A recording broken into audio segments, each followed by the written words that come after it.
They told you Rosa Parks was just tired. But what if I told you she was trained? A rebel, a warrior in disguise. This wasn't a moment of weakness. It was a calculated strike against white supremacy. Imagine a bus rolling down Cleveland Avenue in Montgomery, Alabama, 1955. A woman sits quietly as the southern sun sets. To some, she was just a tired seamstress. But history is never so simple. Because Rosa Parks wasn't just tired, she was trained, prepared, a warrior cloaked in quietness. She sat down not because her feet ached, but because her soul refused to kneel any longer. That single act shattered the illusion of white supremacist invisibility. It proved that power does not ask permission to exist. It simply exists. Back then, buses in Montgomery were mobile reminders of black subjugation. Black passengers paid their fare at the front, then stepped off to re-enter through the back door. Often, the driver would pull off before they could board again, leaving them humiliated on the curb. Black people were forced to sit at the back. The front rows were reserved for whites. If the white section filled up, black passengers in the first rows of the colored section were ordered to stand and surrender their seats, even if the rest of the bus was empty. This was daily psychological warfare. Segregation wasn't merely about seats. It was about dignity, control, and erasure. On December 1st, 1955, Rosa Parks boarded bus number 2857 after a long day as a tailor's assistant at Montgomery Fair department store. She sat in the first row of the colored section. Legally, that row was a borderline. White could claim it if the white section filled up. When the bus filled, driver James F. Blake ordered her and 3 others to stand. The others obeyed. Rosa refused. Why? Because she wasn't tired of walking. She was tired of giving in.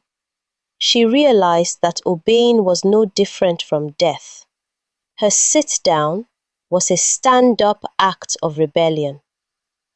Years before, Rosa Parks had been an investigator for the NAACP. She documented sexual assaults against black women, including the infamous Recy Taylor case, gathering secret testimonies that could get her lynched. She attended the Highlander Folk School, training in radical nonviolence as strategic resistance, not passive acceptance. Her arrest triggered the Montgomery Bus Boycott organized by E.D. Nixon and the young 26-year-old preacher named Martin Luther King, Jr.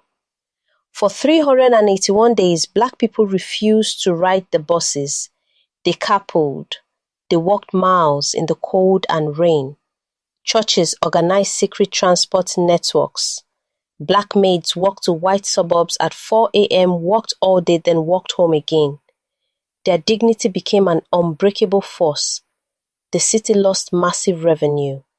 White businesses suffered as black spending power withdrew from public life.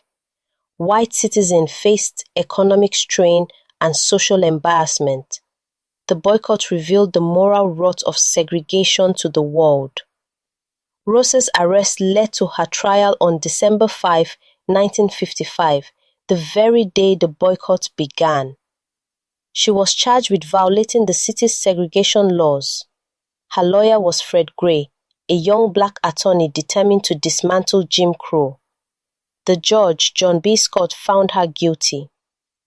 She was fined $10 plus court costs, a small amount, but the ruling upheld segregation's iron grip. Fred Gray and the legal team strategically used her case to launch Browder versus Gale, the federal lawsuit challenging bus segregation. Rosa Parks wasn't a random victim. She was the chosen test case for a larger legal battle. On June 5, 1956, a three-judge federal panel ruled bus segregation unconstitutional. The Supreme Court upheld the ruling on November 13, 1956. By December, the boycott ended in victory. Blacks boarded buses freely, though harassment continued. The moral walls of Jim Crow had been cracked forever. But Rosa's life wasn't easy after her courage. She received death threats, lost her job. Her husband, Raymond Parks, lost his too. They fled to Detroit for safety, where she continued fighting, protesting police brutality, apartheid, poverty, and war until her last days. Her defiance inspired both black and white communities. Blacks found renewed dignity and strategic clarity.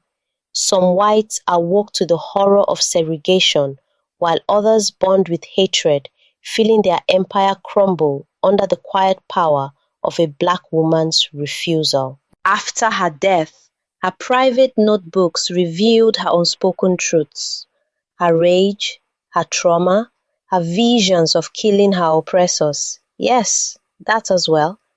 But she chose strategy over violence, dignity over surrender, rebellion over fear.